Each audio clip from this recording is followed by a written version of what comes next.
समन्ता चक्रवालेषु अत्रा गच्छन्तु देवता सद्धम्मं मुनिराजस्स सुनन्तु सग्गमोक्खदं धम्मස්සවන කාලෝ අයං බදන්තා ධම්මස්සවන කාලෝ අයං බදන්තා ධම්මස්සවන කාලෝ අයං බදන්තා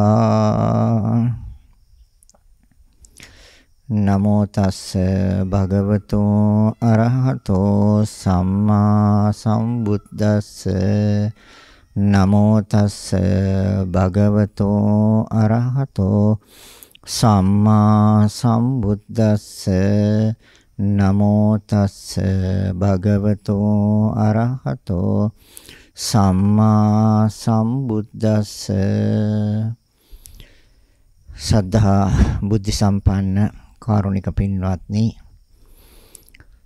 ප්‍රඥා නාලිකාව තුළින් ලෝකය පුරා විසිරුවා හරින ධර්ම දේශනාවක් සඳහා දායකත්වය ගත්තා විශ්‍රාමික උපගුරු ඥානසේන පතිරණ විශ්‍රාමික උපගුරු කුසුම් පතිරණ ජේෂ්ඨ කතිකාචාර්ය ආචාර්ය සුනේත් පතිරණ සංගීතාචාර්යිනී ජයශංකා පතිරණ බැංකෝ කළමනාකරු චමල් නානයක්කාර වෛද්‍ය සුබෝධා පතිරණ විශ්‍රාමික උපවිදුහල්පතිනී සුමනා හේවගේ විශ්‍රාමික හෙද නිලධාරිනී අමරා මල්කාන්ති පතිරණ උපගුරු ප්‍රියාන්ත හේවගේ උපගුරු හේමලතා විච්චමුනි මංගලිකා හේවගේ හෙද නිලධාරී චාමිකර සම්පත් හෙද නිලධාරිනී නයනි ශකුන්තලා යන අය විසින් ආරමුණ පරලෝසපත් පොළොන්නරුවේ විසූ කේපී බ්‍රහ්ම්පිසිඤ්ඤෝ පියාණන් දුසීනෝ නමේනියන් කමලා පතිරණ සොහයුරිය හා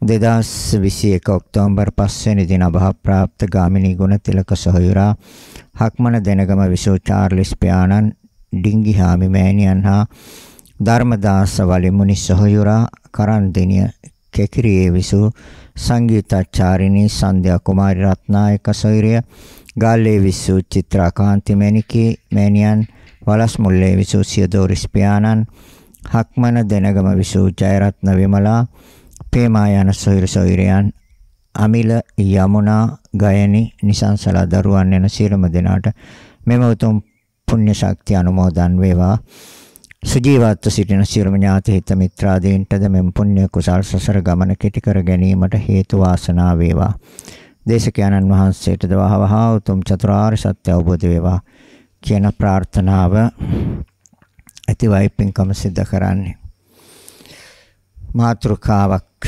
ලැබිලා තියෙනවා සතර සතිපට්ඨානය පිළිබඳව සතර කියන්නේ හතරට සති කියන්නේ සිහියට හැබැයි ඒ සිහිය සම්මා සති නිවැරදි සිහියයි ප ဋ ාණ හෙවත් පිහිටාණු කියන වචනය ප ဋ ාණ සතිපට්ඨාන සිහියම පිහිටුවාද සතිපට්ඨානයි ඒ සිහිය පිහිටුවීම සඳහා බුදුරජාණන් වහන්සේ අපට තැන් හතරක් අනුදැන වදාළා.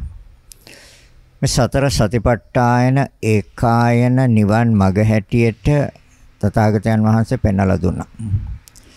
යම් කිසි කෙනෙකුට මේ සංසාරයේ දුකයි දුක්සහිත සසරක් මේ ස්කන්ධ ධාතු ආයතනවල පැවැත්ම මේ නාම රූප දෙකේ පැවැත්ම දුකයි කියලා තේරුම් අරගෙන ඒ දුකෙන් නිදහස් වෙන්න අවශ්‍ය නම් දුකෙන් මිදෙන්න අවශ්‍ය නම් එයට එකම මගක් හැටියට බුදුරජාණන් වහන්සේ දේශනා කළේ සතර සතිපට්ඨානය. ස්ථාන හතරක සිහිය පිහිටුවොත් එයාට නියත වශයෙන්ම මේ ස්කන්ධ ධාතු ආයතන නාම රූප කියන මේ ධර්මතාවයන්ගේ නොපැවැත්ම තුල ලබන සියලු දුක්වල නිමාව හෙවත් නිර්වාණ අවබෝධය චතුරාර්ය සත්‍ය තුලින් නිර්වාණය අවබෝධ කරගන්න පුළුවන් කියන කාරණය තථාගතයන් වහන්සේ පෙන්වලා දුන්නා. ඒකයනෝ යම් භික්කවේ මග්ගෝ. මහණෙනි එකම මගක් තියෙනවා. එහෙනම් ඒ මග සතර සතිපට්ඨානය. මොකද්ද? කායේ කායානුපස්සී විහෙරති. කයේ කයානුව බලමින් වාසය කරන්නේ. ඒකට ජීවිතය පවත්වන්නේ, ජීවිතය ගෙනියන්නේ. අපි මේ ස්ථාන හතරක නිවැරදිව සිහිය පැවැත්වීමෙන් අපි ජීවිතය, ප්‍රායෝගික ජීවිතය අපිට ගත කරන්න පුළුවන්. කායේ කායානුපස්සී විහෙරති. කාය කිව්වේ කය, තමන්ගේ අධ්‍යාත්මික කය. ඒ වගේම බාහිර කයත් ගන්න පුළුවන්. ඒ කය. කායේ කායානුපස්සී.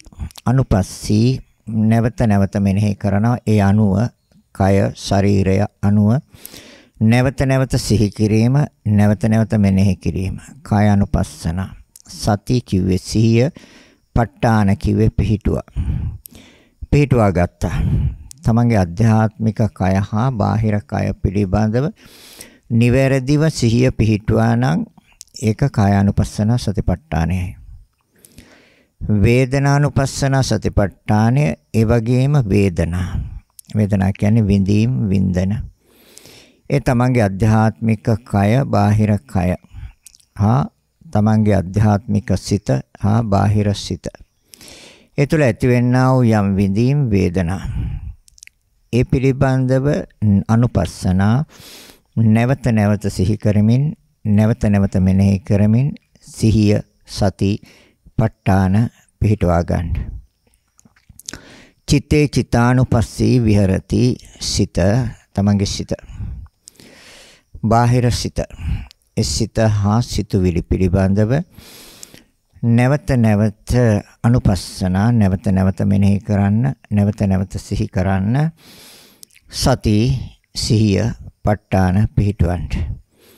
ඒ නැවත නැවත සිත තුළ ඇති වෙන සිත හා සිතේ ස්වභාවය හා ඒ සිතුවිලි වල ස්වභාවය නැවත නැවත මෙනෙහි කරන්න, නැවත නැවත සිහි කරන්න. සිහිය පිහිටවගෙන. ධම්මේ ධම්මානුපස්සී විහෙරති. ධර්මය කියලා කියන්නේ වර්තමානයේ මේ අධ්‍යාත්මික හා බාහිර ලෝකයේ පිළිබඳව සිදුවෙන නිවැරදි ක්‍රියාවලියට කියනවා ධම්මානුපස්සන. ධර්මය. තර බුදුරජාණන් වහන්සේ පෙන්වලා දුන්නේ මේ අධ්‍යාත්මික ශරීරය හා බාහිර ශරීරය. අධ්‍යාත්මික ලෝකයේ, බාහිර ලෝකයේ.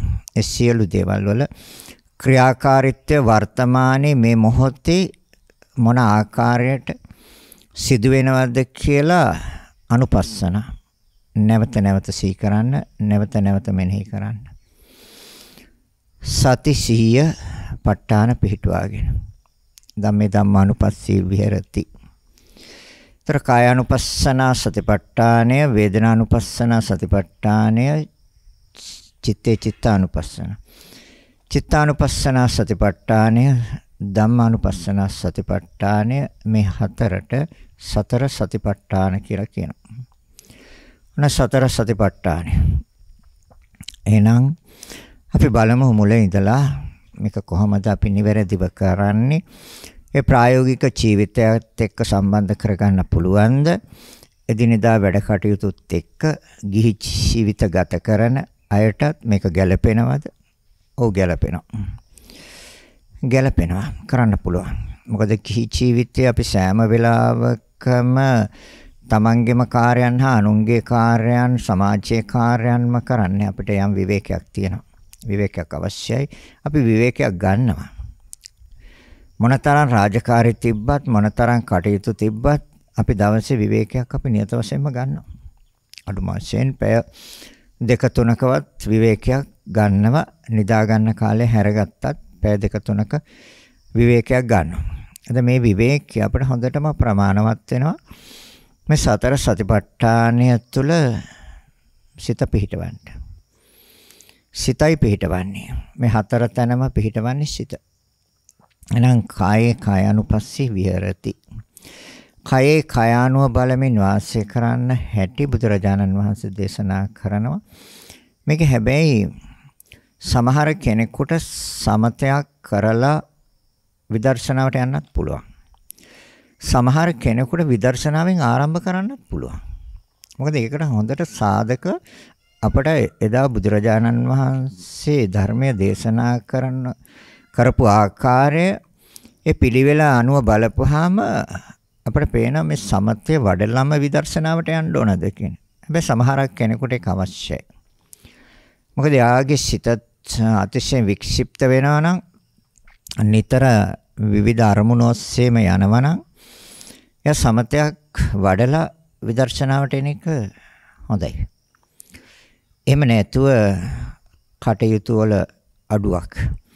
එදිනෙදා මේ ප්‍රායෝගික ජීවිතයේදී තියෙන කාර්යයන් Tamanට අඩු නම් මේ විදර්ශනාවෙන් පටන් ගන්නත් පුළුවන්. හැබැයි ඒක ප්‍රඥාවක් තියෙන්න ඕනේ, නුවණ තියෙන්න ඕනේ, ඥානය තියෙන්න ඕනේ විදර්ශනාවෙන්ම ආරම්භ කරන්න. කොහොමවත් බුදුරජාණන් වහන්සේ මේ මහා සතිපට්ඨාන සූත්‍රයේ මේ සතර සතිපට්ඨානය දේශනා කරනකොට සමතය අරගෙන තමයි දේශනා කරේ.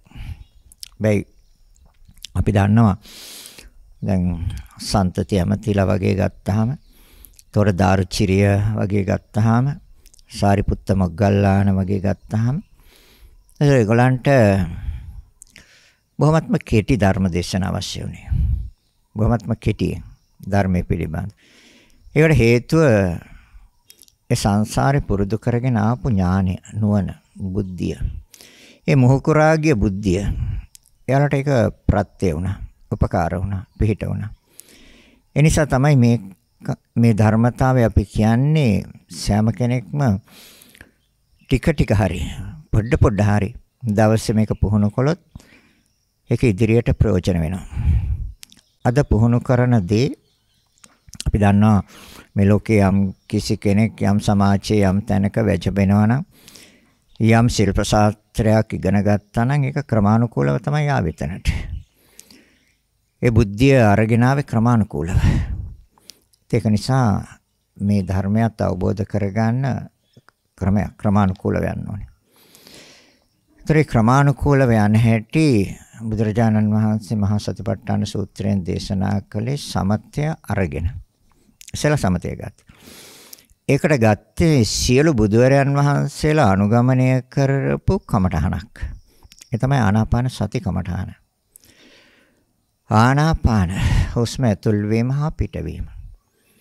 ඒක අපේ ශරීරයේ නිරන්තරයෙන්ම සිදුවෙන ක්‍රියාවලියක්. ඒක ඕනෙක් කෙනෙකුට පහසුවෙන් දැනගන්න පුළුවන්. තේරෙනවා හොඳට. ඒ නිසා තමයි තථාගතයන් වහන්සේ එතනින් පටන් ගත්තේ. හැබැයි ඒ කමඨහන විතරක් අදාළ නැහැ නිවන් දකින්න සියලුම දෙනාට.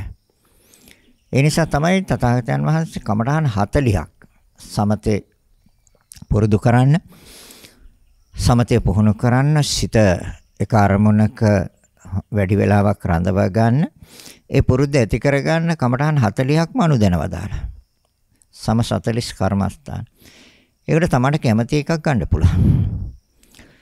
තමන් ප්‍රිය කරන එකක්, තමන් කැමති එකක් කමඨහනක් ගන්න පුළුවන්. ඒක අනුස්සති 10න් එකක් වෙන්න පුළුවන්. බුද්ධානුස්සතියට කැමති නම් බුද්ධානුස්සතිය ගන්න පුළුවන්. මෛත්‍රියට කැමති නම් මෛත්‍රිය ගන්න පුළුවන්. කායගත සතියට කැමති නම් කායගත සතිය ගන්න පුළුවන්. මරණානුස්මතිය කැමති නම් ඒක ගන්න පුළුවන්. නැත්නම් කසින කැමති නම් කසිනයක් ගන්නත් පුළුවන්. මෙන්න මේ වගේ කමඨහන් අපි දන්න අනුස්සති 10ක්, අසුබ 10ක්, කසින 10ක්, ඒ වගේම සතර බ්‍රහ්ම විහරණ කියලා 4ක්, අරූපාවචර ධාන 4ක්, චතු ධාතු විවත්තාන කියලා තියෙන සතර මහා ධාතු. මෙන්න මේ සතර මහා ධාතු මෙනෙහි කරනවා නම් යම් කිසි කෙනෙක් එක පාරම ඒ පටන් ගන්න විදර්ශනාව. සතර මහා ධාතු හැටියට නැවත නැවත සිහි කරනවා නම් නැවත නැවත මෙනෙහි කරනවා. නමුත් තථාගතයන් වහන්සේ මේ ආනාපාන සතියෙන් අරගෙන ක්‍රමානුකූලව යන ආකාරයකුත් පෙන්වලා තියෙනවා. ඒතර හුස්ම ඇතුල් වෙනකොට ඇතුල් වෙන බව, පිට වෙනකොට පිට වෙන බව, අර සිහියෙන් යුක්තව බාහිරට යන්න නොදී අතීතය අතහැරලා ඒ කියන්නේ අමතක කරලා අතීතේ අනාගතය ගැන කල්පනා කිරීම අතහැරලා අතීතය ගැන කල්පනා කිරීම අතහැරලා වර්තමානයේ ඒ කයේ සිදුවෙන ක්‍රියාවලිය තුල සිත නවත්තන්න ඕනේ. පුළුවන් නවත්තන්න. බාහිරට යයි අපහු ගන්න ඕනේ. නැවතත් බාහිරට යයි අපහු ගන්න ඕනේ. කොතනටද ගන්නෙ? තමන් පටන් ගත්ත කමඨහනට. ඒ කමඨහන ආනාපාන සතිය වෙන්න පුළුවන්. මෛත්‍රිය වෙන්න පුළුවන්, බුදු ගුණ වෙන්න පුළුවන්, කායගත සති වෙන්න පුළුවන්, කැමති එකක්. දැන් අපි ගන්නෙ මේක මහා සතිපට්ඨාන සූත්‍රය අසුරු කරගෙන. එන ඒක තියෙන්නේ ආනාපාන සති. එතකොට හුස්ම ඇතුල් වෙනකොට ඇතුල් වෙන බව මනාව සිත පිහිටවනවා. බාහිර අරමුණකට ගියොත් ආයි නැවත ගන්න. පිට වෙනකොට හුස්ම පිට වෙන බව හොඳින් දැනගන්න. හොඳින් දැනගන්න ඕනේ. ඒ වගේම කෙටියෙන් හුස්මක් ගන්නවා නම් කෙටියෙන් හුස්ම ගන්න බව දැනගන්න ඕනේ. කෙටියෙන් හුස්ම පිට වෙනවා නම් කෙටියෙන් හුස්ම පිට වෙන බව දැනගන්න. මේ ආදී වශයෙන් තොර ශරීරයේ සංසිඳෙනවා සංසිඳීම අනුව හුස්ම ඇතුල් වෙන බව හා පිට වෙන බව දැනගන්න ඕනේ. හොඳ සිහියෙන් යුක්තව ඒ පිළිබඳව අවධානයෙන් ඉන්න.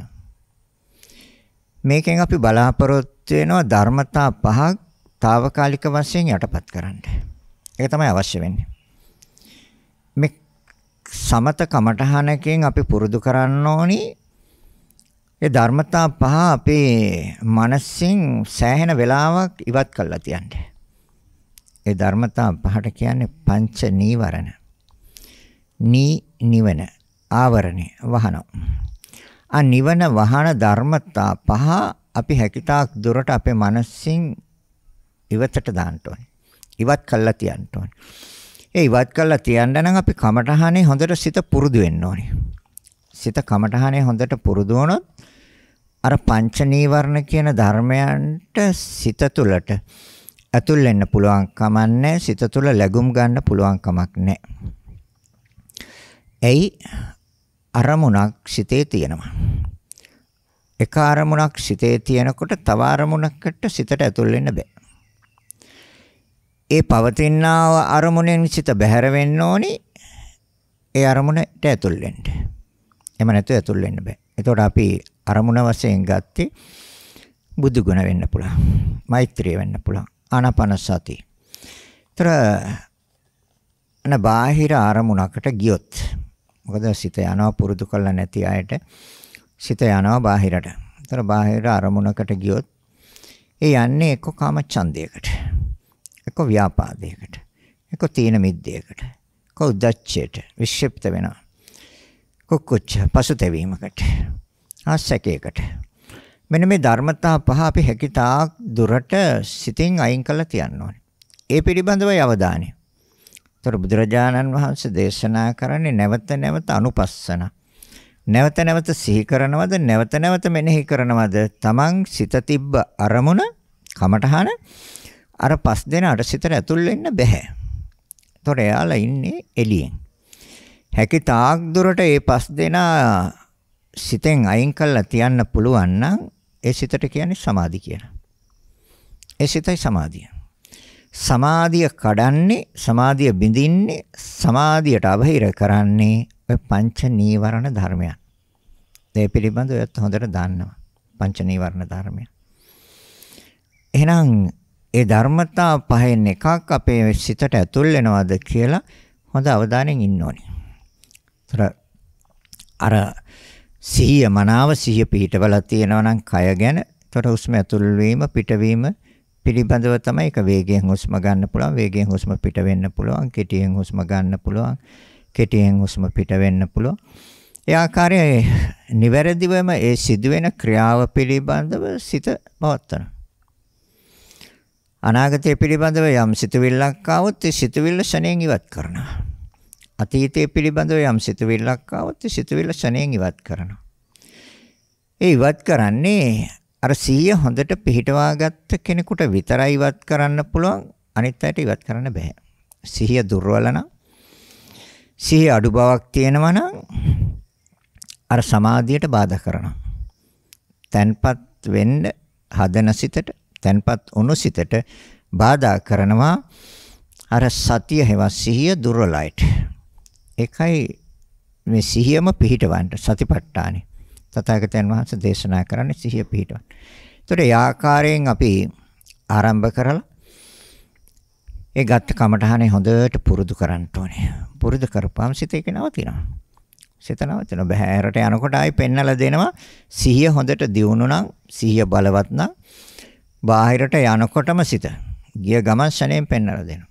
එතකොට නැවත ආපහු ගන්නවා අර කමඨහනට. නැවත කමඨහන මෙනෙහි කරනවා. ඒතර මේ විදිහට මෙනෙහි කරනකොට සිත තැන්පත් වෙනවා. ඒ තැන්පත් වූ සිත අපි දන්නවා ස්කන්ධ ධාතු ආයතන නාම රූප කර්ම හා පුනර්භවය චතුරාර්ය සත්‍ය පටිච්චසමුප්පාද මේ ගාම්භීර කරුණු. ඉතින් මේ කරුණ මෙනෙහි කරන්න අපට ඕනේ නොවිසිරෙන සිතක්. දුවන් නැති සිතක්. ඒ ධර්මතාවයන් නිවැරදිව සිහි කරන්න නැවත නැවත මෙනෙහි කරන්න ඒ ධර්මතාවයන්ගේ යථා ස්වභාවය දැනගන්න දැක ගන්න අපට ඕනේ තන්පත් වූ සිතක්. දැන් මේ සමතෙන් කරන්නේ ඒකයි. අර විසිරෙන සිත, දුවන සිත නවත්තලා දෙනවා. ඒක අපට ශක්තියක්. ඒක අපට ප්‍රයෝජන වෙනවා.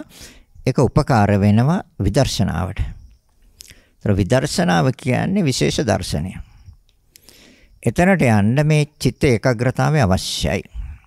හැබැයි අර මම මුලින් සඳහන් කළ ආකාරයට ප්‍රඥාව තියෙන, නුවණ තියෙන, බුද්ධිය මුහුකුරා ගියාට සමතයක් අවශ්‍ය නැහැ. කෙලින්ම යන්න පුළුවන්. ඒ තමන්ට ඒ පිළිබඳව මෙනෙහි කරනකොට තමන්ට වැටහෙනවා. මට මේක දර්ශනය වෙනවා හොඳට. මම මේක දකිනවා මේ ධර්මතාවය.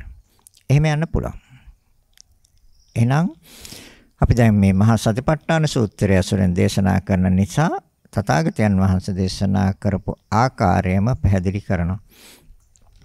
ඒතර අර විදිහට සිත හොඳට ඒ කමඨහනේ මෙනෙහි කරලා පුරුදු කරලා අර නීවරණ ඈත් කරලා තියලා ඊට පස්සේ සතර ඉරියව් පවත්වනවා. අපි ඒක සිහියෙන් යුක්තවයි කරන්නේ. අපි දන්නවා ඉරියව් හතරක් අපේ ජීවිතේ අපි පවත්වනවා. වාඩි වෙලා ඉන්නවා, නැගිටිනවා, හිටගෙන ඉන්නවා, ඇවිදිනවා, වැතිරෙනවා, නිදා ගන්නවා. මේ සතර ඉරියව්ව අපි හැම මොහොතකම පවත්වනවා. ඉරියව්වෙන් එකක තමයි ඉන්නේ. බුදුරජාණන් වහන්සේ දේශනා කරනවා ඒකට කියන්නේ ඉරියාපත පබ්බේ කියලා. ඒ සතර ඉරියව් පිළිබඳව හොඳට සිහිය පවත්වනවා. හොඳට සිහියෙන් යුක්තව ඉන්නේ. දැන් වාඩි වෙලා ඉඳලා නැගිටිනකොට නැගිටින බව විතරයි දැනගන්නේ. නැගිටින බව දැනගන්න අර කමටහනේ සිත තියලා. දැන් හිටගෙන ඉන්නවනම් තමයි හිටගෙන ඉන්න බව හොඳට දැනගන්නවා. හැබැයි කමටහනේ සිත. ඇවිදිනවා නම් හැබැයි මේ ආනාපාන සතිය බෑ එතනදී අයින් කරන්න වෙනවා. මොකද ආනාපාන සතිය වාඩි වෙලා ශරීරයේ කෙලින් තියාගෙන හිසත් කෙලින් තියාගෙන වම් අත උඩින් දකුණු අත තියාගෙන මාපට ඇඟිලි දෙක එකට සම්බන්ධ කරලා ගෑවෙන ආකාරයට ඉරියව්ව හරි ප්‍රයෝජනයි මේ ආනාපාන සති භාවනාවට. අනිත් ඕන කමඨහනකට සතර ඉරියව්වෙන් ඕන ඉරියව්වක් පවත්වන්න පුළුවන්. අර වැතිරිලත් භාවනා කරන්න පුළුවන්, මෙනෙහි කරන්න පුළුවන් නිින්ද යන්නේ නැත්තම්. වැතුරුනහම නිින්දට ආසන්න නිසා ඒක පොඩ්ඩක් අඩුවෙන් ගන්නවා නම් හොඳයි. එහෙම නැත්තම් නිින්ද යන්නේ නැත්තම් වැතිරිලා වුණත් ගැටලුවක් නැහැ. එහෙනම් සතර ඉරියව්වෙන් එතකොට අපි අර ආනාපාන සතිය අතහැරලා නැගිටිනකොට වෙන කමටහනක් ගන්නවා. මේ සමතේ අපි කරන්නේ ඕනම කමටහනක් අරගෙන සිත තැන්පත් කිරීමේ ශක්තියක් ඇති කර ගැනීම විතරයි. ඊට පස්සේ හිටගෙන ඉන්න බව දැනගන්න. හැබැයි කමටහනේ සිත ඇවිදිනවා. ඇවිදින්නේ කමටහනත් එක්ක. ඒ කියන්නේ මෛත්‍රිය. නැත්නම් බුදු ගුණ. නැත්නම් කායගත සති. ඒ ආදී වශයෙන් ගන්නවා කමටහන. ඒතර අර කසින හැම බෑ. ඒව ඇවිදිනකොට කරන්න බෑ. ඒක තන වාඩි වෙලා ඉඳගෙන කරන්න ඕනේ. මරණානුස්මෘති ඒව එහෙම ගන්න පුළුවන්. එතකොට එවැනි කමඨහනක් අරගෙන තවදුරටත් අර විසිරෙන සිත නවත්වා ගැනීමේ හැකියාවක් තමයි ඇති කරගන්නේ. වික්ෂිප්ත වෙන විසිරෙන සිත නවත්වා ගැනීමේ හැකියාවක් ඇති කරගන්න. ඇති වෙනවා. මොකද අර වාඩි වෙලා අපි මුලින් උපදවාගත් පුංචියට ඇතිවෙච්ච චිත්ත ඒකාග්‍රතාවය අර සතර ඉරියව්ව සිහියෙන් යුක්තව පවත්වනකොට තව ටිකක් බලවත් වෙනවා, ශක්තිමත් වෙනවා. දැන් ඊට පස්සේ තවත් පුළුවන් අපිට. තවත් ටිකක් සිත එක්තෙන් කරගන්න පුරුදු කරන බුදුරජාණන් වහන්සේ දේශනා කරන සෑම ක්‍රියාවක්ම ඒකට අපි කාලයක් වෙන් කරගන්නවා. පළමුවෙන් ගන්න විනාඩි 10ක්, මිනිත්තු 10ක්. මිනිත්තු 10ක් අපි ඒතර ප්‍රායෝගික ජීවිතේට බහින්න පුළුවන්. ඒ විනාඩි 10 තුළ අපිට ඕනම කාර්යයක් කරන්න පුළුවන්. ඒ සියලුම කාර්යයන් පිළිබඳව සිහියෙන් යුක්තවයි කරන්නේ. ඒතර තමන්ගේ කරන කාර්ය පිළිබඳවයි සිත. ඒ තුළින් හොඳ චිත්ත ඒකාග්‍රතාවයක් ඇති වෙනවා. ඕනම කාර්යයක් කරන්න පුළුවන්. එතනදී කමඨහන නෙමෙයි අවශ්‍ය වෙන්නේ. අර ක්‍රියාව. තමන් කරන ක්‍රියාව. ඒ කියන්නේ ගෙවල් දොරවල් පිරිසිදු කරන්නත් පුළුවන්. ඇඳුම් සෝදන්නත් පුළුවන්. නාන්නත් පුළුවන්. මූණකට සෝදන්නත් පුළුවන්. දත් මදින්නත් පුළුවන්. ආහාර ගන්නත් පුළුවන්. ඇඳුම් මාරු කරන්නත් පුළුවන්. ඒ සෑම කටයුත්තක්ම සිහියෙන් යුක්ත ඒ කරන ක්‍රියාව පිළිබඳව විතරක් සිත තියලා කටයුතු කරනවා. එතකොට වෙන්නේ අර වාඩි වෙලා ඇති කරගත්ත පුංචි සමාධිය අර සතර ඉරියව්ව තුළින් තව ටිකක් ශක්තිමත් වුණා. ඒ ශක්තිමත් වෙච්ච චිත්ත ඒකාග්‍රතාවය අර සියලුම ක්‍රියාවන් හොඳ සිහියෙන් යුක්තව කරනකොට බාහිර අරමුණු වලට යන්න නොදී ඒ කරන්නා වූ ක්‍රියාව පිළිබඳවම සිත තිබ්බහම තවදුරටත් ඒ සිත සමාධිය. අපට අවධානය අවශ්‍ය වෙන්නේ අර නීවරණ කියන ධර්මතාවයන් ඇතුල් වෙනවද කියලා බලන්න. ඒ කියන්නේ කාමච්ඡන්ද, ව්‍යාපාද, තීන මිද්ද, උද්ධච්ච කුක්කුච්ච, විචිකිච්ඡා. අන්න ඒ ධර්මතාවයන් සිත තුළට එන්නේ නැද්ද? කිසි ගැටලුවක් නැහැ. අන්නේ සිතුවිලි පහෙන් එකක් සිතට ආවොත් ඒ සිතුවිල්ල ශණයෙන් අයින් කරන්න ඕනේ. ඊට පස්සේ අර දවසේ කටයුතු, දවසේ ක්‍රියාවන් ඕන දෙයක් කරන්න පුළුවන්. ତොර සිත හොඳට ඊට පස්සේ බලවත් වෙනවා, ශක්තිමත් වෙනවා. ඒ කියන්නේ තන්පත්, භවෙන් ශක්තිමත්. නොවිසරණ ස්වභාවයෙන් ශක්තිමත්, බලවත්. මේක අවශ්‍යයි අපිට. මොකටද? ඉදිරියට. දැන් ඊට පස්සේ අර සියලුම ක්‍රියාවල් විනාඩි 10ක්, ඊට පස්සේ ක්‍රමක්‍රමයෙන් කාලය වැඩි කර ගන්න විනාඩි 15ක්, විනාඩි 20ක් ඒ සියලුම ක්‍රියාවන් කරන්න පුළුවන්. පැයක වුණත් ඒ සියලුම ක්‍රියාවන් සිදු කරන්න පුළුවන්. පස්සේ ක්‍රමානුකූලව පුහුණු කරාම, පුරුදු කරාම පැයක් වුණත් ඒ පැය තුල කරන සියලුම ක්‍රියාවන් හොඳ සිහියෙන් යුක්තව කරන්න පුළුවන්. අර පංච නීවරණ ධර්මයන්ට සිතට ඇතුල් වෙන්න දෙන්නේ නැතිව. ඒතර කල්පනාවේ ඉන්න ඕනේ, සිහිය තියෙන්න ඕනේ. අර පංච නීවරණ ධර්මයන් සිතට ඇතුල් වෙනවද කියන එක පිළිබඳවයි අවධානය ඕනේ. මොකද ඒ පස් දෙනාගෙන් එක්කෙනෙක් ඇතුල් වුණොත් නිවන වහනවා. මොකද බුදුරජාණන් වහන්සේ පැහැදිලිවම දේශනා කළේ ඔය පහ නිවන වහන ධර්මතාවයන් හැටියට. ඒ පිළිබඳව සිතුවිලි පවත්නවා නම්, ඒ පිළිබඳව නැවත නැවත මෙනෙහි කරනවා නම් කාමච්ඡන්ද, ව්‍යාපාද, තීන මිද්ද, උද්ධච්ච කුක්කුච්ච, විචිකිච්ඡා කියන මේ ධර්මතා පිළිබඳව නිවන වහනවම තමයි. සිත සමාධියක්වත් ගන්න බෑ. සමාධියටවත් ගන්න බෑ. එහෙනම් මේ සියලුම පැයක උනත් කාලයක් අපට සියලුම ක්‍රියාවන් සිදු කරන්න පුළුවන්. ඒ අවස්ථාව එතකොට අර ධර්මතා පහ සිතෙන් බැහැර කරලා තියන්න ඕනේ. අවධානය ඕනේ ඒ ධර්මතා පහ එකක් හෝ ඇතුල් වෙනවද කියලා පරීක්ෂාවෙන් ඉන්න ඕනේ. ඒකට තමයි සතිපට්ඨාන සිහිය පිහිටවන්නේ. දැන් ඊට පස්සේ බුදුරජාණන් වහන්සේ දේශනා කරනවා මේ තමන්ගේ ආධ්‍යාත්මික කයෙන් පටන් ගන්න. ආධ්‍යාත්මික ශරීරය කොහොමද පටන් ගන්න? මේක බෙදන්න පුළුවන් 32කට. අපි අභිධර්මයේ නැතුව අභිධර්මයේ 28කට ගන්න පුළුවන්. එහෙම නැත්නම් 32කට බෙදන්න පුළුවන්. එතකොට 32 තමයි දෙතිස් කුණප කොට්ටාස 32ක් කුණු. කුණප කියන්නේ කුණු වෙලා ගඳ ගහන අපිරිසිදු පිළිකුල්ලු කොටස් 32ක්. හැබැයි ඒක අපට තේරෙන්නේ නැහැ මේ බාහිරින් බලපුවම. මොකද සමකින් වහලානේ තියෙන්නේ. හැමෙන් වහලා තියෙනවා. හැමෙන් වහලා තියෙන ඒ හැම පෙරෝගෙන ඉන්න තාක්කල් අපිට මේක යථාර්ථය සත්‍ය අවබෝධ කරන්න බෑ. ඒක අපිට තේරුම් ගන්න පුළුවන් මේ ශරීරය අභ්‍යන්තරයේ තියෙන යම් කොටස් ටිකක් එළියට ගත්තාම මොනතරම් පිළිකුල්ද, මොනතරම් දුර්ගන්ධද, මොනතරම් අපිරිසිදුද කියන කාරණය. බුදුරජාණන් වහන්සේ දේශනා කරන්නේ ඒ නිසා මේ 32 ගන්න එළියට. කොහෙන්ද ගන්නෙ? මනසින්. මනසින් ගන්න එළියට. හැබැයි මේකේ ධර්මතා පහක් අපට හොඳට පේන්න තියෙනවා කොටස් පහක්. ඒ තමයි කෙස් අපට ඇස් දෙකට පේන්න තියෙනවා. ලොම් දකින්න පුළුවන්, නියපොතු දකින්න පුළුවන්, දත් දකින්න පුළුවන් කතා කරන වෙලාවට, සිනාසන වෙලාවට. ඒ වගේම හම. කෙස් ලොම් නිය දත් සම් කියන මෙන්න මේ ධර්මතා පහ අපට හැබැයි ඕන වෙලාවක දකින්න පුළුවන්. අනේ සියලු මේවා තියෙන්නේ අභ්‍යන්තරේ ඇතුලේ. එහෙනම් ඒ ඇතුලේ තියෙන ඒවා ඒ පහ එක අනිකුත් ටිකක් ගන්න එළියට. එතකොට 32න් 5ක් ගියාම තව 27ක් තියෙනවා. ඔය 27 ගන්නකො එළියට. මනසින් ගන්න.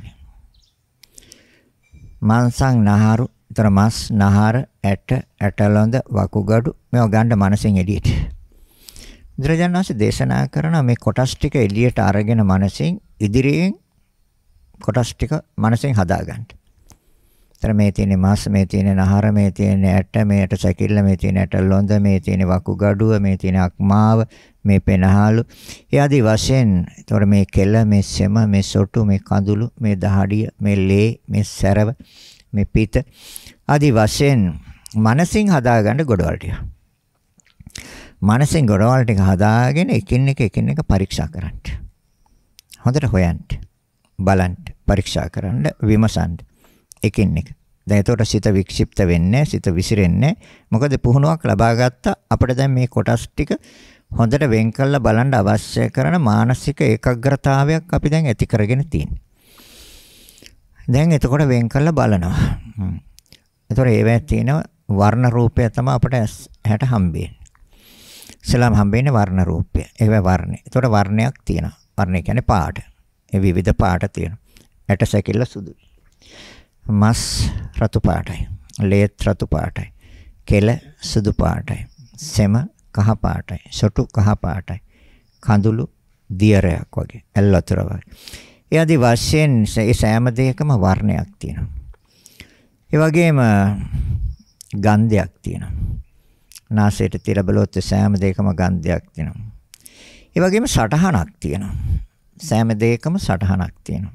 හතරස් වශයෙන් හෝ පෙතලි වශයෙන් හෝ දික් වශයෙන් හෝ හීනි වශයෙන් හෝ මහත වශයෙන් හෝ රවුම් වශයෙන් හෝ ඒ ආදී වශයෙන් යම් සටහනක ස්වභාවයකුත් තියෙනවා.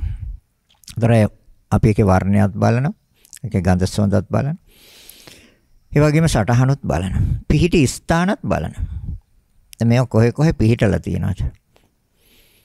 දැන් කෙස්, හිසේ, ලොම්, ශරීරය පුරාම, නිය, ඇඟිලි අග්ගිස්සේ, අග, දත්, මුඛය, උඩ සහ යට. මේ ආදී වශයෙන් ඒතර හැම මුළු ශරීරෙම. ඒ ආදී වශයෙන් පිහිටි ස්ථානත් බලනවා. ඒතර වර්ණ වශයෙන්, ගන්ධ වශයෙන්, සටහන් වශයෙන්, පිහිටි ස්ථාන වශයෙන් බලලා ඊට පස්සේ තථාගතයන් වහන්සේ දේශනා කරන ඕක බලන්නකො මේ ආශාවෙන් පරිහරණය කළ යුතු දෙයක් කොතන තියෙනවද? එහෙම නැත්නම් ඔය සේරම දේවල් ඔය 32ම මේ ලෝකේ යම් කිසි කෙනෙක් කොටස් වශයෙන් ගැලෙව්වොත්, ගලවලා වෙන් කළා තිබ්බොත් පිළිකුල් ස්වභාවයක් ඇති වෙන්නේ. කියන එක පරීක්ෂා කරලා තහවුරු කරගන්න. දැන් ඔය ටික එකට එකතු කළා අර හැමින් ඒ වර්ණයෙන් යුක්ත හැමින් ආවරණය කළා තියෙනවා, හැම පෙරවලා තියෙනවා. ඒ නිසා ඔකේ යථා ස්වභාවය වැටහෙන්නේ.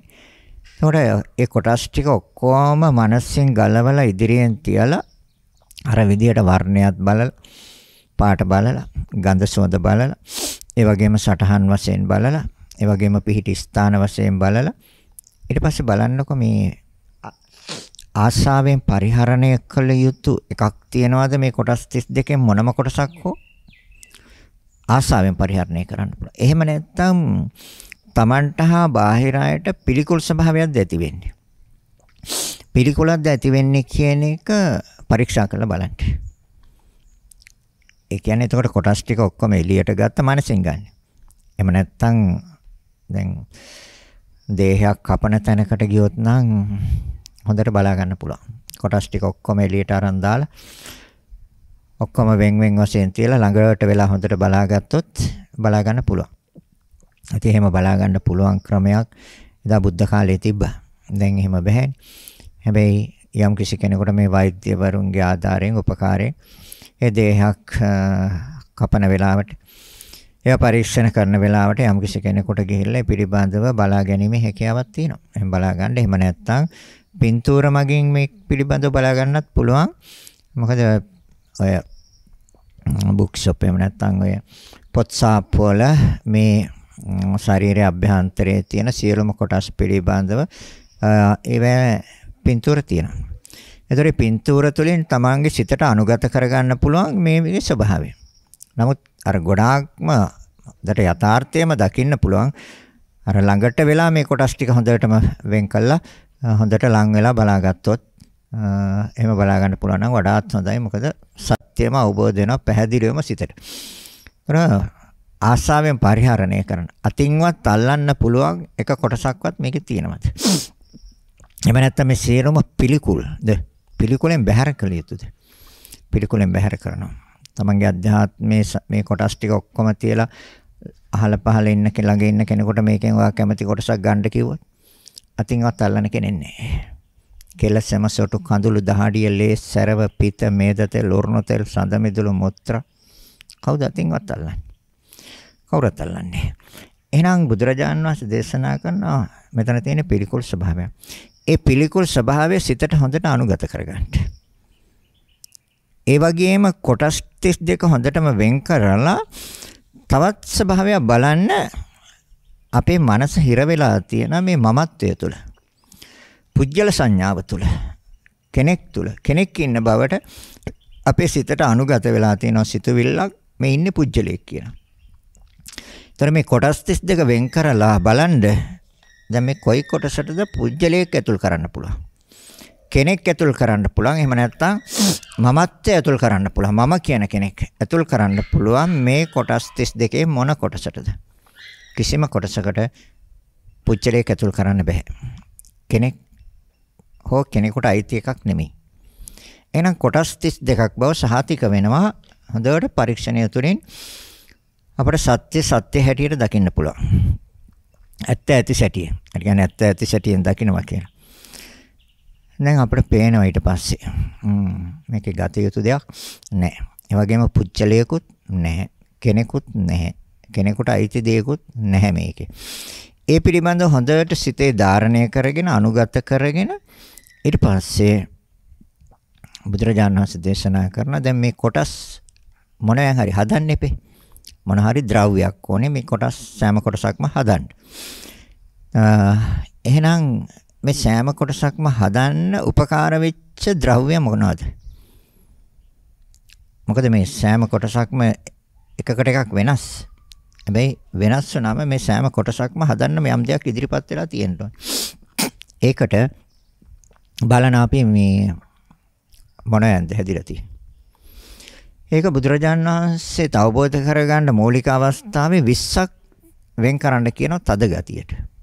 20ක් තද ගතියට. දැන් මේ ලෝකේ තද ගතියෙන් යුක්ත දේවල් තියෙනවා. ඒ වගේම දියර ගතියෙන් යුක්ත දේවල් තියෙනවා, වැగిරෙන ගතියෙන් යුක්ත දේවල්, තෙත් ගතියෙන් යුක්ත දේවල් තියෙනවා. ඒ වගේම උණුසුම හෝ සීතල කියන ස්වභාවයන් මේ සෑම දෙයකම තියෙනවා. ඒ වගේම මේ වායුව කියන ධර්මතාවය සෑම තැනකම පැතිරලා තියෙනවා. අභ්‍යන්තරයේත් තියෙනවා.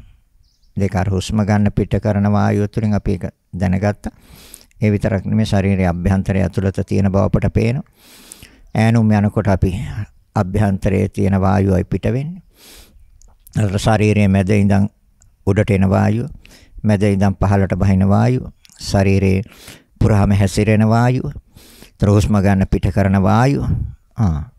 එතන බුදුරජාණන් වහන්සේ 20ක් වෙන් කරන්න කියනවා. තද ගතියට හැටියට 20ක් පොඩක් අයින් කරගන්නකො. 12ක් දියර ගතිය, ඇලෙන ගතියට අයින් කරගන්නකො. පුළුවන් 12ක් අයින් කරන්න. ඒ වගේම උණුසුමට කොටසක් අයින් කරන්න, වායුවට කොටසක් අයින් කරන්න. වායුව කොටස් 6ක් තියෙනවා, උණුසුමේ 4ක් තියෙනවා. 42ක් තියෙනවා. නමුත් අර උණුසුමයි වායුවයි කියන එක අපි පොඩ්ඩක් පැත්තකින් තියනවා. මේක තියෙනවා. දැන් මේ සෑම කොටසක්ම හැදිලා තියෙන්නේ මොනවද කියලා බැලුවොත් හැදිලා තියෙන්නේ සතර මහා ධාතු. ඊට වැඩි දෙයක් නැහැ. ශක්තියින් හතරක. ඒ ශක්තියින් හතරක ක්‍රියාකාරීත්වයක් කියන එක අවබෝධ කරගන්න තමයි 20ක් තද ගතියට අයින් කරන්න කිව්වේ. 12ක් දියර ගතියට අයින් කරන්න කිව්වේ, 4ක් උණුසුමට අයින් කරන්න කිව්වේ, 6ක් වායුවට අයින් කරන්න කිව්වා. හැබැයි හොඳට මතක තියාගන්න කෙස් ගහෙත් ওই හතරම තියෙනවා. මේ පුංචි ලොම් ගහෙත් ওই හතරම තියෙනවා. ওই හතරෙන් තොර මේ ලෝකයේ කිසිම ධර්මතාවයක් නැහැ. සිතහා සිතුවිලි අරුණහම. සිතහා සිතුවිලි වලට ওই හතර ඇතුල් කරන්න බෑ. පඨවි ආපෝ තේජෝ වායෝ කියන ওই හතර ඇතුල් කරන්න බෑ සිතහා සිතුවිලි වලට. අනිකුත් සියලුම දේවල් සකස් වෙලා තියෙන ඒවා ධර්මතා හතරෙන්. ඒක මුලින් අවබෝධ කරගන්න තමයි අර 20ක් තද ගතියට දාලා 12ක් දියර ගතියට දාලා 4ක් උණුසුමට දාලා 6ක් වායුවට දාලා වෙන් කරලා බලා ගන්න කියලා කියන්නේ.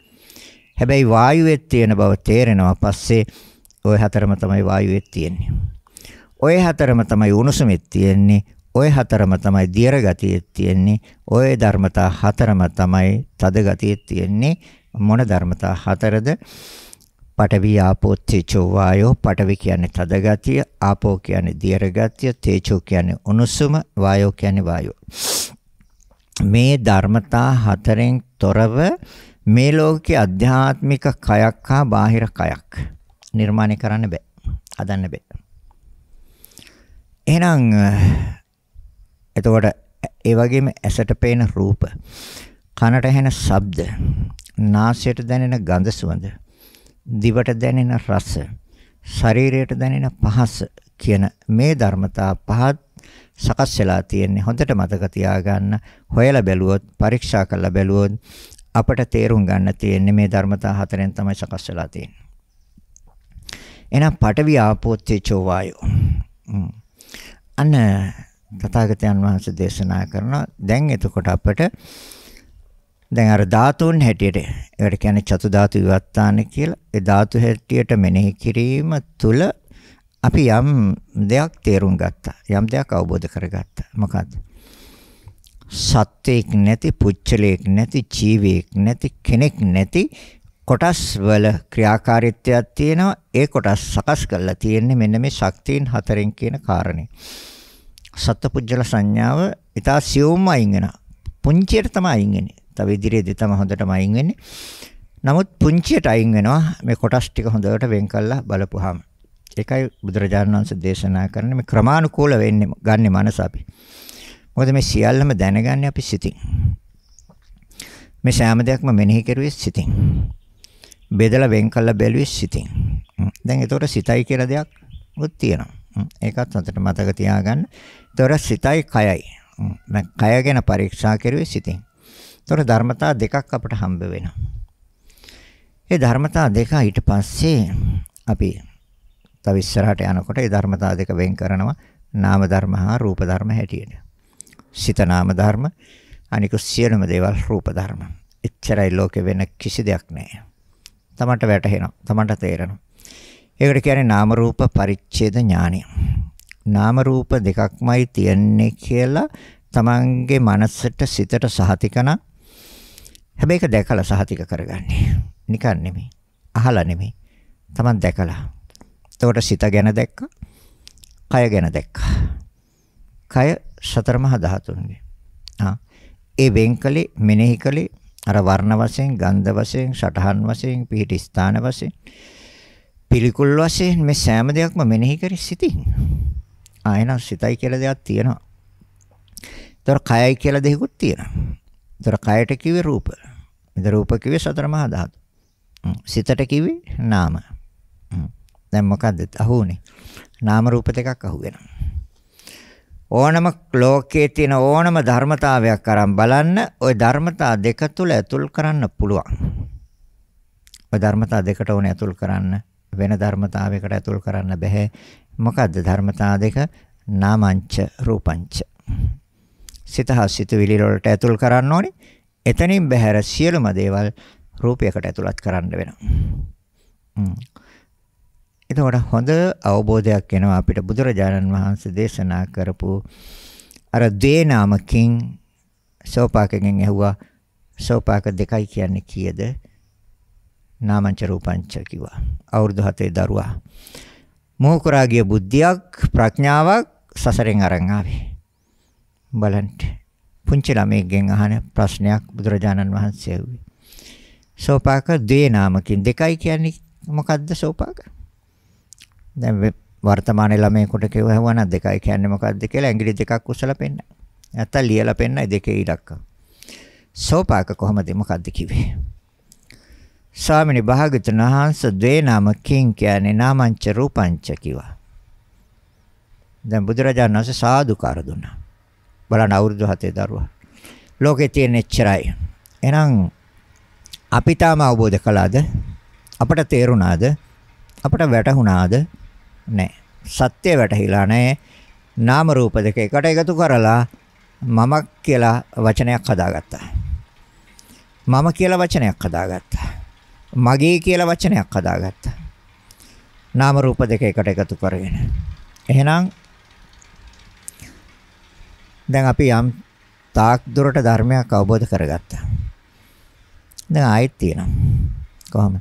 ඊට පස්සේ ගන්නවා වේදනාවන්. වේදනාවන් තියෙනනේ අපි විඳින. දැන් කායානුපස්සනාව පිළිබඳව අපි මනා අවබෝධයක් ක්‍රමානුකූලව අරන් ඇවිල්ලා නාම රූප පරිච්ඡේද ඥාණයට එනකන් අරන් ඇවිල්ලා දැන් නාම රූප දෙකක් පිරිසිදුව දැක්කා. දැකලා එතනින් පොඩ නවත්තලා තව තියෙනවනේ මේකේ. කොටස් වේදනානුපස්සන. දැන් සතර සතිපට්ඨානෙනේ. එතකොට වේදනානුපස්සන. වේදනාව කියන්නේ විඳීම, වින්දනය. සැප වේදනා විඳිනවා, දුක්ඛ වේදනා විඳිනවා, අදුක්ඛම සුඛ වේදනා කියලා උපේක්ෂා හේවත් මධ්‍යස්ථ වේදනාව විඳිනවා අපි මනසින්. බුදුරජාණන් වහන්සේ දේශනා කරන සීය පීඨවන්නේ. සීය පීඨවන කිව්ව සතිපට්ඨාන. කොහෙටද? වේදනාව පිළිබඳව. විඳීම, වින්දනය පිළිබඳව. සැප වේදනාවක් විඳිනවා නම් සැප වේදනාවක් විඳින බව දැනගන්න, දැකගන්න. ඒ කියන්නේ ශරීරය අපි නවත්තලා තියෙන සතර ඉරියව්වෙන් සුව පහසු තැනක. ඒ තමයි සැප වේදනාව, කායික සැප. සුව පහසු තැනක කය නවත්තලා තියෙනවා. ඒ සතර ඉරියව්වෙන්. හිටගෙන ඉන්න කෙනෙක් යම් සුවයක් ලබනවා. ඒතර වාඩි වෙලා ඉන්න කෙනෙක් සුවයක් ලබනවා. ඇවිදින කෙනෙක් සුවයක් ලබනවා. වැතිරලා ඉන්න කෙනෙක් සුවයක් ලබනවා. ඒතර කායික සුව. කායික සැප වේදනාවක් විඳිනවා නම් කායික සැප වේදනාවක් විඳින බව හොඳට දැනගන්න. මනසින් හොඳට දැනගන්න, දැකගන්න. මානසික සොම්නස් වේදනාවක් විඳිනවා නම් මානසික සොම්නස් වේදනාවක් විඳින බව දැනගන්න. කායික සැපත් එක්ක මානසික සොම්නස් වේදනාවක් විඳිනවා නම් කායික සැප සහිත මානසික සොම්නස් වේදනාවක් විඳිනවා කියලා දැනගන්න. මොකද කය සුව පහසු තැනක තිබ්බහම මනසටත් සුවදායකයි. මනසටත් සුවයක් එනවා. ඒතර කායික සැප වේදනාව සහිත මානසික සුව වේදනාවක් විඳින බව දැනගන්න. ඒතර සිහිය පිහිටවල තියෙන්නේ. කොහෙද? වේදනානුපස්සන සතිපට්ඨානෙ පිළිබඳව. ඒතර කායික දුක්ඛ වේදනා තියෙනවා, මානසික සුව වේදනා තියෙනවා. ඒතර කායික දුක්ඛ වේදනාව සමග මානසික සුව වේදනාව. ඒ කොහොමද? දැන් කය තියලා තියෙනවා අපහසු තැනක. වාඩි වෙලා ඉන්නේ බිම. හිටගෙන ඉන්න වෙලා තියෙනවා තද අවුවේ. ඇවිදින්න වෙලා තියෙනවා දැඩි රළු පොළවක. වැතිරෙන්න තියෙනවා අපහසු තැනක. දැන් ඒතකොට කායික දුක්ඛ වේදනා. හැබැයි මානසික සුව වේදනා. බුදුරජාණන් ඒ කොහොමද මානසික සුව වේදනාව? ඒ තමයි තමන්ගේ යම් බලාපොරොත්තුවක් ඉටු වෙලා. තමන්ගේ ප්‍රාර්ථනාවක් බලාපොරොත්තුවක් ඉටු වෙලා. හැබැයි අර සතර ඉරියව්ව කායික දුක්ඛ සහගතයි. ඒ සතර ඉරියව්වෙන් පවත්වපු ඉරියව්ව දුක්ඛ සහගතයි.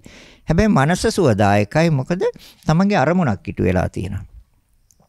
ඒ පිළිබඳව පණිවිඩයක් ආවා. විභාගයෙන් සමත්. හරිද? එහෙම නැත්නම් ආයතනයේ උසස් වීමක්.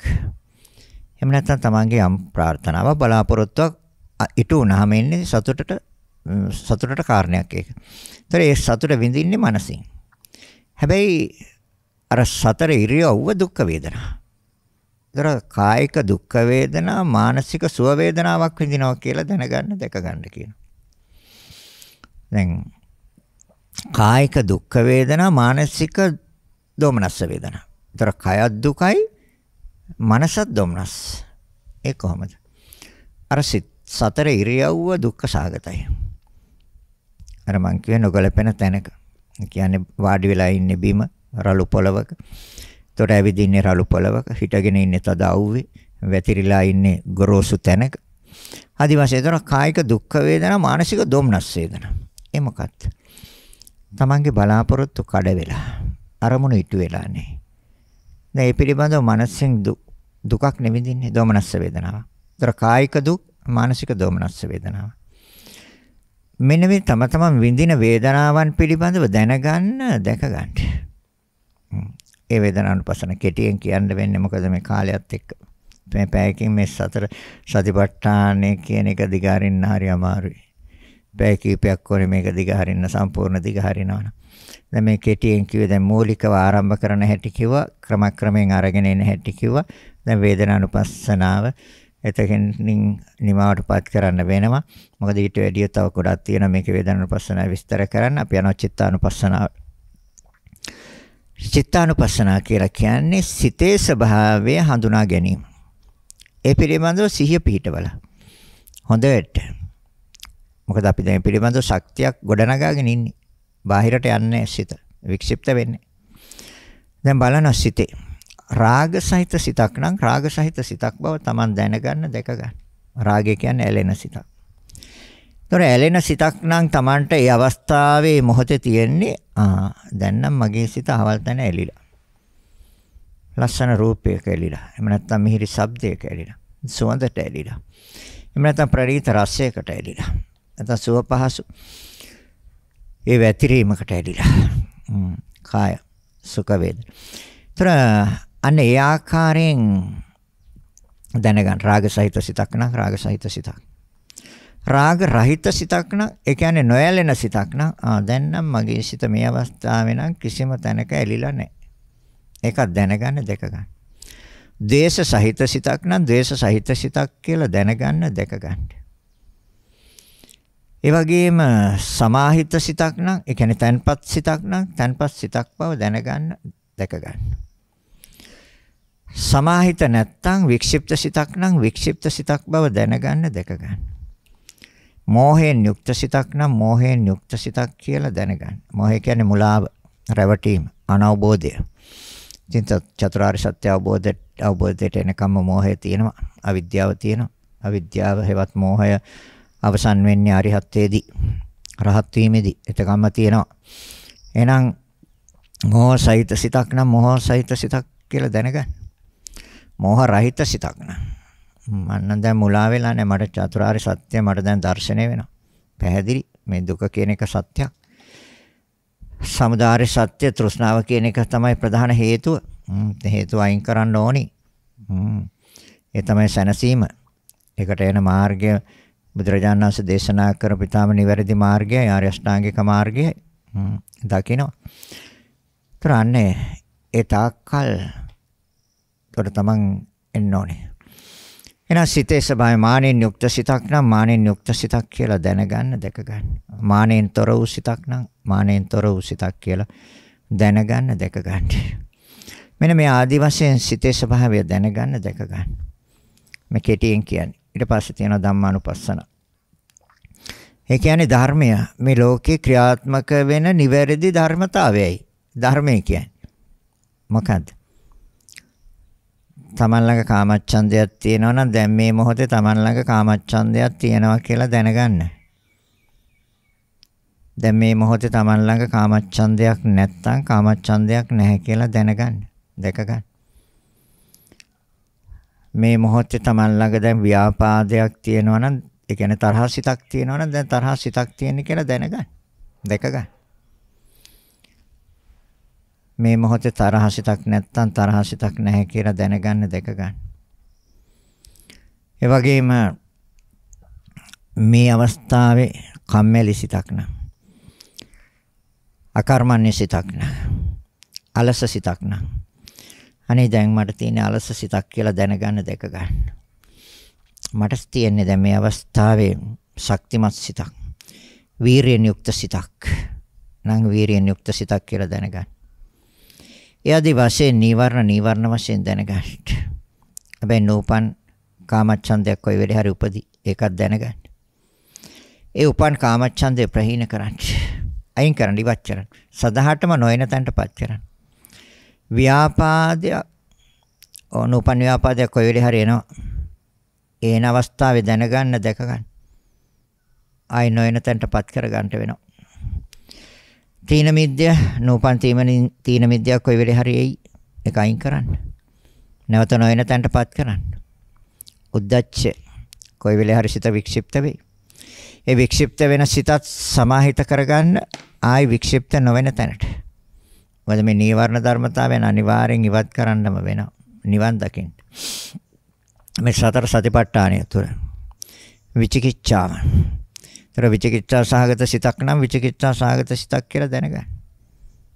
එතකොට එහෙනම් විචිකිච්ඡාවෙන්තර එහෙනම් විචිකිච්ඡාවෙන්තර බව දැනගන්න, දැක ගන්න.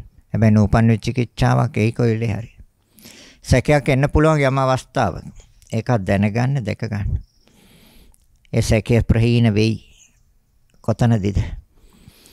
සෝවාන් ඵලයේදී. සක්කාය දිට්ඨි විචිකිච්ඡා සීලබ්බත පරාමාස කියන සංයෝජන තුන තමන්ගේ සිතෙන් නිවැරදිව දැනගත්ත, දැකගත්තද? කියන සක්කාය දිට්ඨි ඉවරයි. දර්ශනය දිට්ඨි කියන්නේ වැරදි දැකීම. පංච උපාදානස්කන්ධේ පිළිබඳ ආස්වාදය ආදීනවය දන්නේ, නිස්සරණය දන්නේ. ඒ සක්කාය දිට්ඨි ආත්ම ස්වභාවයෙන් ගන්නවා. විචිකිච්ඡා සීලබ්බත පරාමාස කියන වෙන රුත මෙන්න මේවා අයින් වෙනවා. නියත වශයෙන්ම අයින් වෙනවා. අයින් කරන්න පුළුවන්. හැබැයි අයින් කරන්න නිවැරදි මාර්ගය. එහෙනම් පිළිවෙලින් සෝවාන් සකෘදාගාමි අනාගාමි අරිහත් සතර මාර්ග සතර ඵල නියත වශයෙන්ම ලබන්න පුළුවන්. ඉතින් පැයක කාලයක් තුළ ගොඩක් දේවල් දේශනා කළා. නිවැරදිව පිළිවෙලට එන්න. හැබැයි යම් කිසි කෙනෙකුට පුළුවන්කම තියෙනවා අර මම කිව්ව සතර මහා ධාතු කියන තැනින් පටන් ගත්තේ. අන්න එතනින් පටන් ගන්නත් යම් කිසි කෙනෙකුට ගැටලුවක් නැහැ. හැබැයි එයා දැනගන්න ඕනේ ඒ සතර මහා ධාතු කියන ස්වභාවයෙන් පටන් ගන්න එතන හැබැයි සමාධියකුත් එනවා.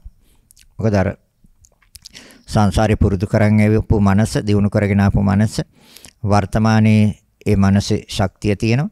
ඒතර ඒ තුළින් යාට පුළුවන්කම තියෙනවා සතර මහා ධාතුන්ගෙන් පටන් අරගෙන ඉදිරියට යන්න. ඒ තුළ සමාධියත් ඇති වෙයි. චිත්ත ඒකාග්‍රතාවය ඇති වෙයි. හොඳයි.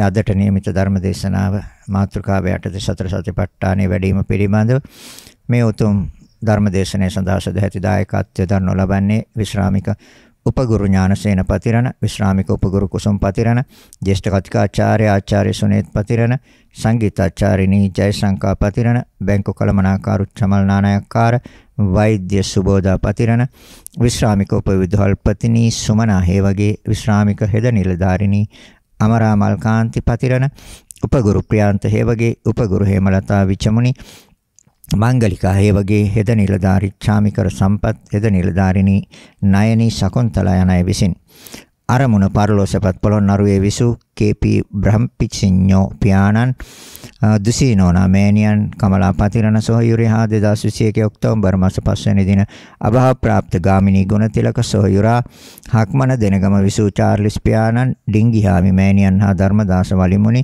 සොහයුරා කරන්දෙනිය කෙකිරියේ විසු සංගීතාචාර්යිනී සන්ධ්‍යා කුමාරි රත්නායක සොයුරිය ගාල්ලේ විසු චිත්‍රා කාන්ති මණිකේ මෑණියන් වලස් මුල්ලේ විසු සියදෝරිස් පියාණන් හක්මන දෙනගම විසු ජයරත්න විමලා පේමා යන සොයුරියන් අමිල යමුනා ගයනි නිසංසලා දරුවන් යන සියලු දෙනාට මේ උතුම් පුණ්‍ය ශක්තිය අනුමෝදන් කරනවා. මේ හැර නම් සඳහන් කළ නොකල තවත් අයද සියලු දෙනා මේ පින් අනුමෝදන් වීමෙන් සුවපත් වේවා. ඒ සෑම කෙනෙක්ම ඉක්මන් භවයකදී උතුම් වූ නිවනින්ම සැනසෙත්වා කියලා. ඉදම්මේ ඥාතිනං හෝතු සුඛිතා හොන්තු ඥාතයෝ. ඉදම්මේ ඥාතිනං හෝතු සුඛිතා හොන්තු ඥාතයෝ. ඉදම්මේ ඥාතිනං හෝතු සුඛිතා හොන්තු ඥාතයෝ. රැස් කරගත්තා නම් අප්‍රමාණ පුණ්‍ය ශක්තියෙන් සියලු දෙවියන්ටත් අනුමෝදන් කරනවා. සියලු දෙවියොත් මේ පින් අනුමෝදන් වේවා. දෙවියනොත් උතුම් වූ නිවනින්ම සැනසෙත්වා කියලා දෙවියන්ට පින් දෙමු. ආකාශට්ටා ච බුම්මට්ටා දේවා නාග මහිද්దికා පුඤ්ඤන්තං අනුමෝදිත චිරන් රක්ඛන්තු ලෝක සාසනං. ආකාශට්ටා ච බුම්මට්ටා දේවා නාග මහිද්దికා පුඤ්ඤන්තං අනුමෝදිත්වා චිරන් රක්ඛන්තු දේශනං. ආකාශට්ටා ච බුම්මට්ටා දේවා නාග මහිද්దికා පුඤ්ඤන්තං අනුමෝදිත්වා චිරන් රක්ඛන්තු මං පරන්ති. ඒ වගේම සුජීවත්ව සිටින සියලුම ඥාති හිත මිත්‍රාදීන්ටද මේ පුණ්‍ය කුසල් සසර ගමන කෙටි කර ගැනීමට හේතු වාසනා වේවා කියලා හිතාගෙන සාදු කියන්න. අවසාන වශයෙන් ඔබ අප සෑම දිනාටම මේ උතුම් පුණ්‍ය ශක්තිය නිර්වාණ අවබෝධය පිණිසම හේතු වාසනා වේවා කියලා හිතාගෙන සාදු කියන්න. සෑම දිනාටම ආශිර්වාද කරනවා. අභිවාදන සීලිස්ස නිච්ඡං වත්තාපචායිනෝ චත්තාරෝ ධම්මා වඩ්ඩಂತಿ ආයුවන්නෝ සුඛං බලං ආයුරාෝග්‍ය සම්පatti සග්ග සම්පatti මේවච අතෝ නිබ්බාන සම්පatti ඉමිනාතේ සමිච්ඡතු. සෑම දිනාටම තෙරුවන් සරණයි. රාගක්ඛයෝ නිබ්බානං